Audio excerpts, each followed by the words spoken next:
En ce temps-là, Jésus disait à ses disciples, « Lorsque vous priez, ne rabâchez pas comme les païens. Ils s'imaginent qu'à force de paroles, ils seront exaucés.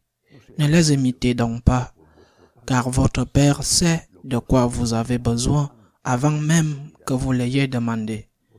Vous donc priez ainsi. Notre Père qui es aux cieux, que ton nom soit sanctifié, que ton règne vienne, que ta volonté soit faite sur la terre comme au ciel. Donne-nous aujourd'hui notre pain de ce jour. Remets-nous nos dettes, comme nous-mêmes nous remettons leurs dettes à nos débiteurs. Et ne nous laisse pas entrer en tentation, mais délivre-nous du mal.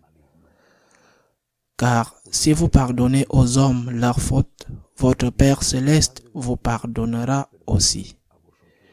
Mais si vous ne pardonnez pas aux hommes, votre Père non plus ne pardonnera pas vos fautes.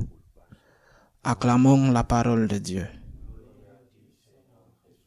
L'une des matières les plus intéressantes, je ne dirais pas importante, mais intéressante que j'ai étudiée lorsque je me préparais au sacerdoce il y a tant d'années, était la phénoménologie des religions, le fait religieux. Intéressant, parce que cela m'a permis, comme c'est le but de cette matière, de découvrir que l'homme était croyant dès ses origines et que les religions, constituées comme telles, étaient bien plus anciennes que le christianisme, à commencer par le judaïsme dans lequel le christianisme plongeait ses racines. Mais toutes ces religions, si variées, si différentes, avaient une chose en commun. Non seulement la croyance en Dieu ou en des dieux ou en des divinités, elles avaient une chose en commun. Ces dieux étaient redoutables. Ces dieux ou ce Dieu était l'objet ou le sujet du respect. Le respect est souvent plus que le respect, pas seulement la peur de Dieu, mais la terreur de Dieu. La relation de l'homme avec la divinité en laquelle il croyait était une relation marquée par l'intérêt. L'homme savait qu'il était fragile à tout point de vue. Lui et ses choses, et les siens, non seulement par la maladie, par les guerres ou les épidémies, les récoltes étaient ruinées par la grêle avant d'être moissonnées. L'homme connaissait sa fragilité. Et il s'approchait à Dieu auquel il croyait comme quelqu'un de puissant. Il s'approchait de lui en lui demandant de l'aide. Et il s'approchait de lui aussi avec cette peur, je le répète parfois, cette terreur de celui qui ne sait pas de quelle humeur est le Dieu auquel il croit ce jour-là. La peur, la terreur était la caractéristique ainsi que l'intérêt dans la relation de l'homme avec Dieu. Tout ne change pas avec le christianisme, mais beaucoup change. Nous croyons en Dieu, en la puissance de Dieu, mais aussi en l'amour de Dieu. Nous les catholiques, je parle de nous, et je devrais peut-être dire les chrétiens, mais je préfère dire les catholiques, parce que je sais sur quel terrain je marche. Nous les catholiques avons un problème. C'est que la foi en l'amour de Dieu nous conduit souvent à perdre le respect de Dieu.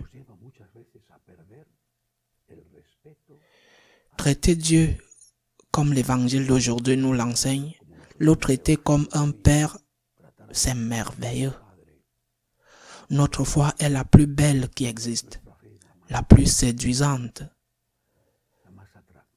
Mais nous courons le risque d'oublier que ce Père est Dieu,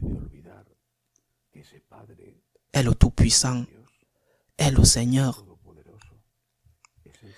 Cet équilibre entre la confiance d'un enfant envers son Père, et le respect le respect dû par une créature à son créateur, cet équilibre n'est pas facile. Aucun équilibre n'est facile. Et certains rompent l'équilibre en perdant de respect à Dieu. Et d'autres rompent l'équilibre en voyant Dieu comme quelqu'un à craindre, comme quelqu'un qui punit continuellement, avec un bâton à la main pour frapper. Lorsque Jésus nous enseigne le Notre Père, il nous dit d'appeler Dieu Père. Eh bien, confiance, c'est notre Père, c'est mon Père. Mais ensuite, il dit des choses qui indiquent le respect que nous devrions avoir pour lui. Par exemple, que ton nom soit sanctifié, que ton règne vienne, que ta volonté soit faite sur la terre comme au ciel. Cependant, je ne dis pas tous, mais beaucoup et souvent, quelque chose ne va pas selon notre volonté. Viennent les mauvais regards, les gestes de colère. Arrive la colère contre Dieu. Par exemple, l'islam. Le mot islam signifie soumission. Un musulman se comprend devant Allah, son Dieu, comme quelqu'un de soumis. En plus, ils ont une foi profondément ancrée dans le destin. Le concept de destin est différent du concept de volonté de Dieu. Quand ils ont un malheur, je ne comprends pas Dieu, mais je suis soumis à Dieu. Un catholique, bien souvent, quand quelque chose ne se passe pas selon ses plans, les plans d'un pauvre homme, voyons que ce sont tes plans, que tu n'es pas Dieu, tu ne sais pas tout, même si tu penses être très intelligent, eh bien, vient la colère. En fin de compte, en espagnol, on dit « là où il y a de la confiance, c'est dégoûtant ». En fin de compte, la confiance en Dieu se retourne contre Dieu. Et cet équilibre entre confiance et respect est rompu. Et puis, lorsque Dieu cesse d'être Dieu, il devient le génie de la lampe d'Aladin, un serviteur, un employé, un esclave.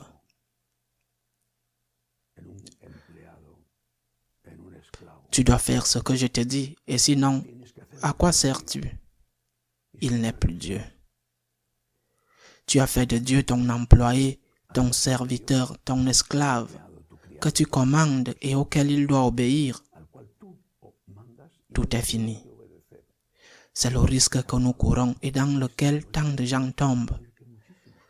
C'est pourquoi, lorsque nous prions le Notre Père, demandons de tout cœur, Seigneur, je t'aime, tu es mon Père, mais je t'adore, tu es mon Dieu, je te respecte. Que ta volonté soit faite. Donne-moi la force, Seigneur, de l'accepter, mais que ta volonté soit faite. Et puis, n'oublions pas, parce que le Seigneur le répète après avoir terminé le Notre Père, n'oublions pas que nous devons pardonner, parce que nous avons aussi besoin d'être pardonnés. Et celui qui ne pardonne pas, eh bien, il ne recevra pas le pardon dont il a besoin. Seul le très stupide, le très ignorant pense qu'il n'a pas besoin d'être pardonné. Dès que tu te connais, tu sais que tu es fait d'argile, comme les autres, et que tu as besoin d'être pardonné, et c'est pour cela même qu'il est bon pour toi de pardonner. Notre Père, que ta volonté soit faite, qu'il en soit ainsi.